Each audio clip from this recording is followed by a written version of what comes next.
പിയ സുനിൽ നമുക്കൊപ്പം ചേരുന്നുണ്ട്. ഒരേ സമയം നമ്മൾ അന്തർദേശീയ ഫോറങ്ങളിലും പാകിസ്ഥാനെതിരെ നിലപാട് ഘടിപ്പിക്കുകയാണ്. പിയ സുനിൽ ഇന്ന് IMF യോഗത്തിൽ എന്താണ് സംഭവിച്ചതെന്നാണ് ഇന്ത്യ ടുഡേ റിപ്പോർട്ട് ചെയ്യുന്നത്? അരുൺ, ഏതായാലും IMF യോഗത്തിൽ പാകിസ്ഥാന് സാമ്പത്തിക സഹായം നൽകുന്നതിന് ഇന്ത്യ ശക്തമായി എതിർത്തിട്ടുണ്ട്. 1.3 ബില്യൺ ഡോളറാണ് പാകിസ്ഥാന് സാമ്പത്തിക സഹായം നൽകുന്നത്. ഏതായാലും അതൊരു കാരണവശാലും നൽകരുത്. ഇത്തരത്തിൽ ലഭിക്കുന്ന പണം ഭീകര സംഘടനകൾക്ക് വേണ്ടിയാണ് പാകിസ്ഥാൻ ചിലവഴിക്കുന്നത് എന്നാണ് ഇപ്പോൾ ഇന്ത്യ IMF-ൽ അറിയിച്ചിരിക്കുന്നത്. പെഹൽഗാം ഭീകരാക്രമണത്തിൻ്റെ അടക്കം വിശദാംശങ്ങൾ നൽകിക്കൊണ്ടാണ് ഏതായാലും പാകിസ്ഥാനെതിരെ IMF-ൽ ഇന്ത്യ നിലപാട് കടുപ്പിച്ചിരിക്കുന്നത്.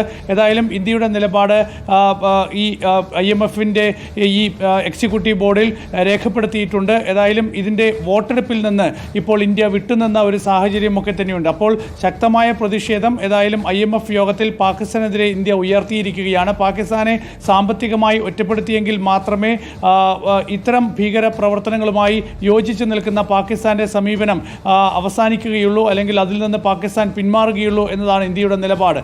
ഏതായാലും സാമ്പത്തികമായി ശക്തമായ ഉപരോധം പാകിസ്ഥാന് മേൽ ഏർപ്പെടുത്തണം. അതുകൊണ്ട് IMF പാകിസ്ഥാന് സാമ്പത്തിക സഹായം നൽകുന്നത് നിർത്തണം എന്നതാണ് ഏതായാലും ഇപ്പോൾ ഇന്ത്യ ആവശ്യപ്പെട്ടിരിക്കുന്നത്. ഇതിനായി നടന്ന വോട്ടെടുപ്പിൽ നിന്ന് ഇന്ത്യ വിട്ടുനിൽക്കുകയും ചെയ്തു.